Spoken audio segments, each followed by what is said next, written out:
listening radio. Come on, go run back. Get EMS out here. Get off! Come on, look out! Police! He was a father, a teacher, and a man finally finding his way back.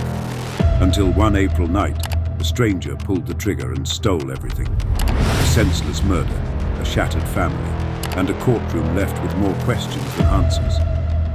This is the haunting story of Dr. Todd. A long driveway. Guys are shoveling this. In the quiet town of Hudson, Ohio, mornings began with friendly nods on the sidewalks and tidy colonial houses standing in neat rows. Reliability defined one resident, Todd Morgan, a 41-year-old finance professor and father of two. Known for punctual school pickups and a steady presence in the community, Todd's steady routine made the events of April 19, 2023, all the more shocking. That Wednesday, a school receptionist called when a child remained uncollected. The mother drove to retrieve her daughter and attempted to reach Todd.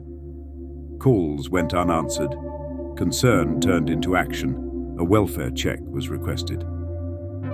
Officers arrived at the large home on West Streetsboro Street.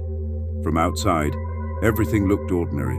Porch light on, a luxury SUV parked in the driveway.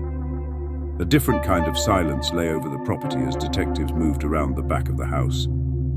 Through the glass of a rear entrance, a motionless figure was seen on the floor. Blood pooled nearby. Inside, the scene confused as much as it horrified. The body lay in a bathrobe near the back door. Spent shell casings littered the floors like grim clues, but no firearm could be found. The master bedroom revealed signs of a private life at odds with Todd's public image: empty condom wrappers and half-finished bottles. A child's pink piggy bank had been toppled, its coins scattered across the carpet as if someone had searched for something or arranged a diversion. Forensic signs contradicted the idea of a robbery. Expensive items remained untouched. Laptops, tablets, even the family SUV keys were still inside. No forced entry showed at the front, though the back door appeared splintered, the lock shattered and flung outward onto the deck. Blood droplets trailed from the threshold down the steps and onto the driveway.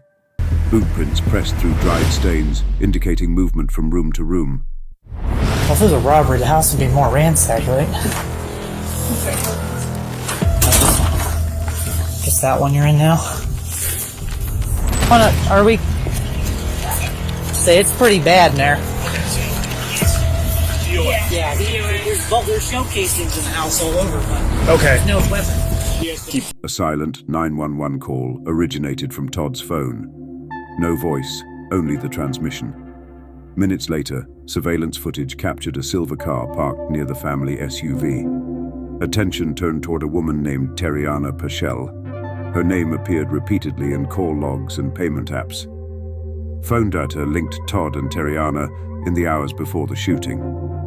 Yet interviews produced denials and confusion. Questions about presence in Hudson and why a phone had dialed emergency services met with vague answers. DNA recovered from items in the house matched hers, deepening suspicion even as no single piece seemed to prove motive. Several shots hit from close range, one with evidence of the muzzle's proximity to the skin. The distribution of casings suggested movement, a pursuit rather than a single stationary attack. At least one casing lay at the staircase foot, another by the back door. Investigators concluded the shooter had followed the victim through the house. Financial records offered another thread. A modest online money transfer from Todd to Terriana surfaced, sent just hours before the death. Online profiles, changes in phone numbers after the incident, and sudden attempts to cover digital traces deepened the case. Despite the forensic detail, what lingered most painfully was the human image left behind. A young child waiting at school, the driveway empty, the sun setting on an ordinary afternoon that never returned to normal. Detectives assembled a matrix of evidence: DNA results, surveillance clips, phone metadata, chat logs, shell casings, and shoe impressions. Each element added weight, yet the full motive remained layered and complex, an intersection of intimacy, secrecy, and calculated violence. The murder weapon itself never reappeared in immediate searches, deepening mystery and fueling speculation about premeditation and whoever might have removed crucial items from the scene. In Hudson, Ohio, Dr. Todd Morgan's life ended in what first looked like confusion, but was soon revealed as murder. Ballistics later linked her to another Cleveland killing. Faced with overwhelming evidence, Paschal pled guilty. The judge sentenced her to life in prison, with no parole before 23 years. In court, Morgan's family spoke through tears, his mother holding a childhood photo, his young daughter clutching his picture. True crime is not only about what happened, but also why and what it leaves behind. Todd Morgan's story is a reminder. Even in small towns, behind familiar doors, shadows can find a way in. I want the family to know I'm sorry. I know I can't bring him back. I pray one day you can forgive me. Todd's family sat still, their faces etched with years of grief that no apology could soften. For them, those words weren't closure. They were just noise.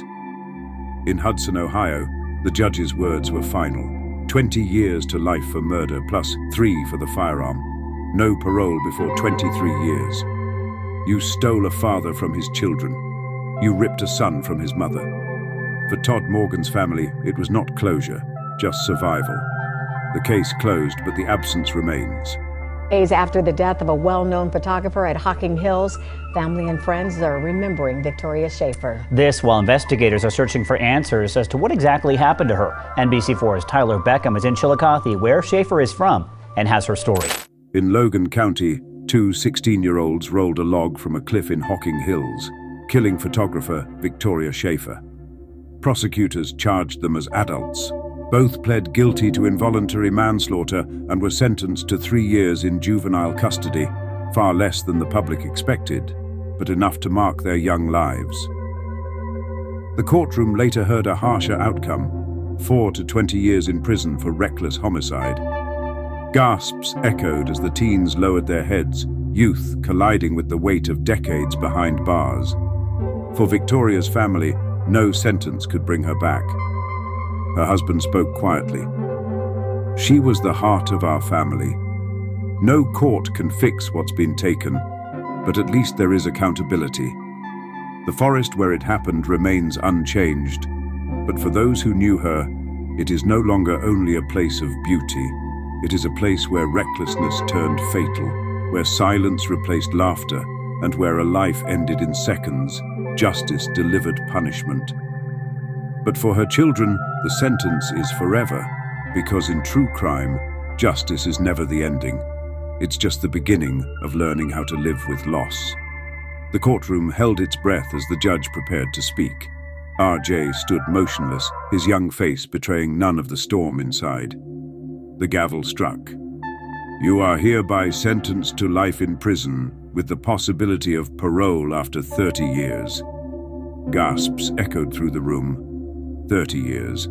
By the time he walked free, if he ever did, RJ would no longer be a boy, but a man shaped by steel bars and concrete walls. For Robert's family, the sentence was justice served, but it was far from healing. His sister wept quietly, clutching a framed photo of Robert smiling on a fishing trip. His neighbors whispered about the tragedy, struggling to comprehend how a father's life could end at the hands of his own child. And for the community, the case left a scar. Because it wasn't just the story of a murder, it was the story of a family torn apart, of love turned into fear, and of a teenager's choice that could never be undone. The last words belong to the prosecutor. This case reminds us that evil doesn't always come from the outside. Sometimes it grows within our own homes. Robert Jr. was led away in handcuffs, his eyes fixed on the ground. Outside, the autumn leaves blew across the courthouse steps, the same season when this nightmare had begun. For Robert's loved ones, there will never be true closure. His chair at the dinner table will always be empty. His voice will never again fill the room. And for RJ, every night in his cell will echo the same haunting truth. That one moment of rage cost him his father, his freedom, and his future. Because in true crime, justice is measured in years. But loss is forever.